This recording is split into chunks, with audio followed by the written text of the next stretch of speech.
Fruit pies are popular with pastry chefs and home cooks alike, and it's no wonder.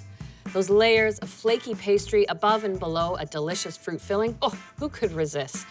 I started things off by showing you the essential double crust pie dough.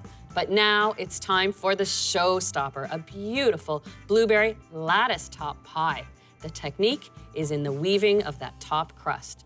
When you're making a fruit pie with a particularly delicate or juicy fruit, like blueberries, raspberries, cherries, or blackberries, you need to pre-cook the filling so as not to have a soggy fruit pie. So what I have here are 4 cups of fresh blueberries. It's essential when you're making a blueberry pie that you use fresh blueberries. Frozen blueberries have tougher skins and they'll just never cook out right.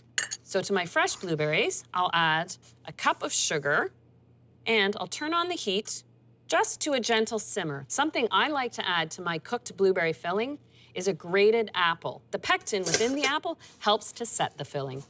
It doesn't take long to cook, about 10 minutes before this comes up to a full simmer and all the sugar has dissolved. To add a little extra flavor, just a bit of lemon zest. You could interchangeably use lime zest and lime juice. You just need about a tablespoon. And lastly, just a little bit of cinnamon, about a 1/4 teaspoon. The blueberries are already starting to cook down. It only takes about 10 minutes for the sugar to fully dissolve and the blueberries to soften. So of course, you can't pour this into a pie shell. It would just run everywhere. So you use cornstarch to thicken it. You can't add the powder right to the hot liquid. You have to create what's called a slurry. That's the combination of cornstarch and water. I use 2½ tablespoons of cornstarch. And just add a touch of cool water. At first it's cloudy, keep stirring it, and it'll thicken up. As soon as the first few bubbles break the surface, you can take it off the heat. And I'll pour it into a bowl to cool. You don't want to pour a hot fruit filling into a pie shell or it'll just melt the pie shell. So you have to cool down the filling completely to room temperature. And I have a filling that's cooled completely to room temperature, so we're ready to make our lattice top pie. So you can see as the filling cools, how much it thickens up. To get ahead of things, I've already rolled out the bottom layer of my pie dough. I think out of all the berry pies, blueberry pie has to be my favorite. And I'll just set this aside because I need the space to make my lattice top.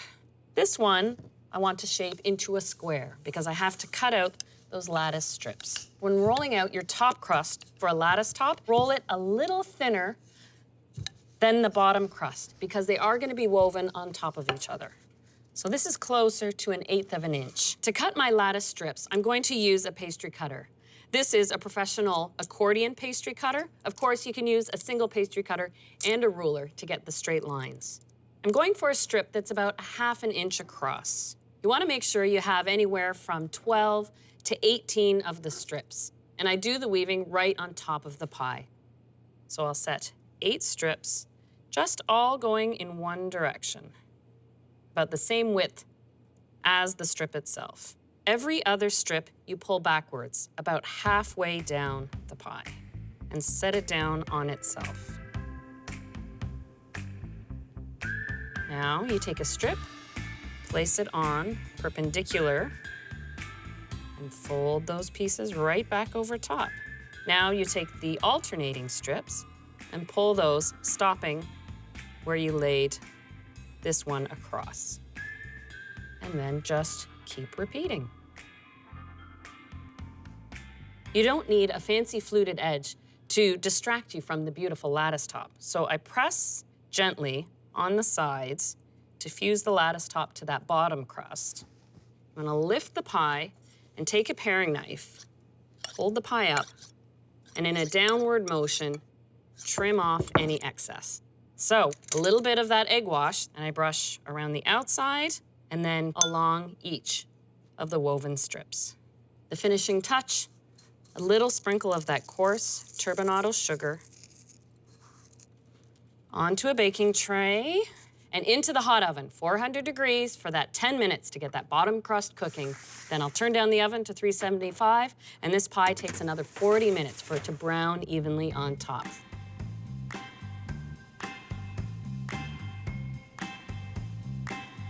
A delicate fruit pie, like a blueberry pie, is best served cold. So I have one that's chilled for a few hours. It just makes it so refreshing when it's cold.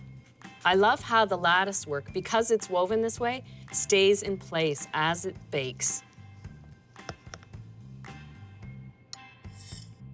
Look at how well that slices. You can tell it's a homemade filling, and of course, the homemade crust on top.